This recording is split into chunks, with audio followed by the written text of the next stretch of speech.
Oi pessoal, tudo bem? Hoje, dando continuidade aos nossos vídeos ligados à parte de mecanismo, hoje a gente vai ver, referente ao torno mecânico, como analisar, né, previamente um projeto, né, de uma peça e identificar suas características, né, para execução da mesma, né? E algumas definições, né, no caso, como tipo de equipamento, acessórios que vão ser utilizados, enfim. Bom, esse é o desenho, né, da peça que a gente vai estar trabalhando.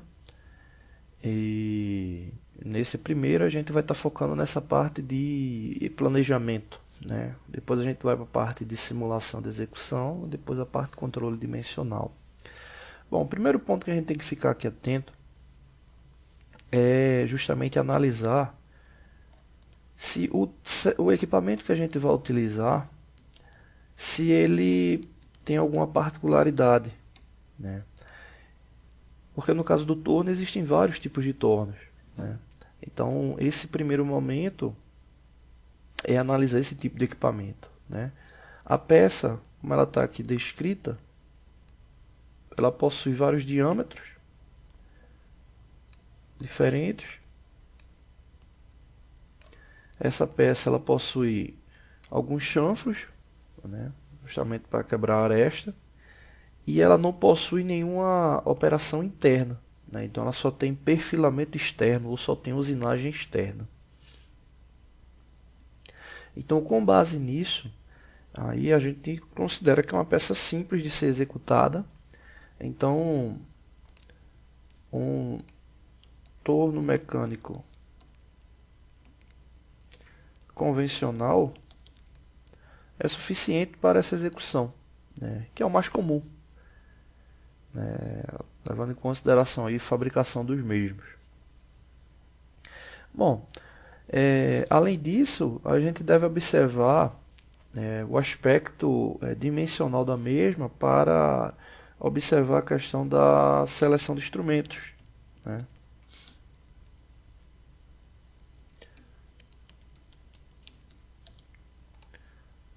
Isso é importante para que na fabricação que venha a ser executada da mesma já esteja lá tudo separado, né? Bom, se a gente for observar aqui, esse desenho ele tem algumas tolerâncias primárias, né, que são essas daqui informadas, e as outras são tolerâncias secundárias, né? Então, assim, qual a diferença entre tolerância primária e tolerância secundária? Tolerância primária são aquelas que têm importância para o funcionamento do elemento enquanto quando montado, né, se transformando no conjunto mecânico, né? E as tolerâncias secundárias elas têm objetivo mais de controle que diz respeito a não utilizar excesso de material, né, volume de material. Então aí a gente tem duas dimensões principais e as outras não tem tolerância especificada, né? Então a gente considera como tolerância secundária. Então, com base nas tolerâncias primárias, que são essas duas aqui, a gente define os instrumentos, né? Essa aqui, ela tem tolerância de 2 centésimos e essa aqui tem tolerância de um décimo de milímetro, né? São tolerâncias relativamente não tão precisas, a de 2 centésimos ela tem uma precisão maior do que a de um décimo, né, enquanto sua execução. Essa de 2 centésimos, existem paquímetros quadridimensionais que possuem essa aproximação, né, assim como paquímetros digitais que têm uma aproximação ainda maior, né, uma precisão ainda maior. Então, nesse caso, para não trabalhar em cima da tolerância da peça, trabalhar com a precisão maior, um instrumento que tenha aí uma precisão de um centésimo é o ideal para essa execução de 9,5 milímetros mais 2 centésimos de milímetro, né? Que na sua interpretação significa que a peça ela vai poder variar de 9,50 milímetros até 9,52 milímetros, né? Ou seja, a gente tem aqui o mínimo e o máximo, né? Então, um instrumento de um centésimo Tá perfeito para ele.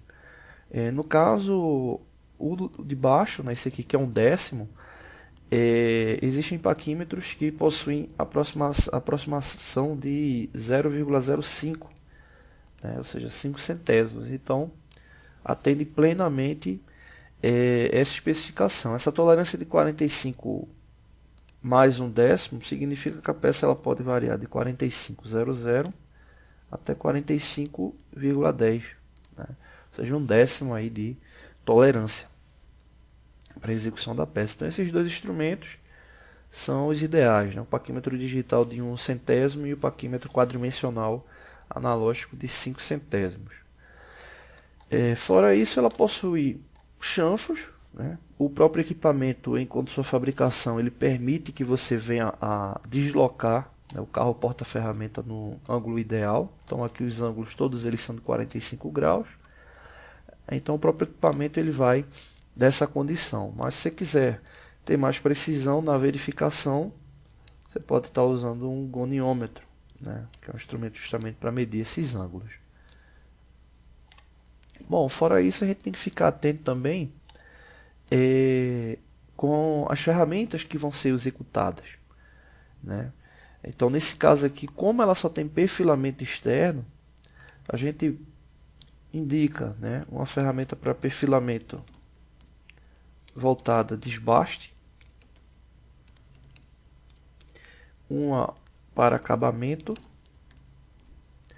e essa peça, né, para quem viu no último vídeo a simulação dela, ela vai ser cortada durante a própria execução, né, como o pessoal chama sangrar, né?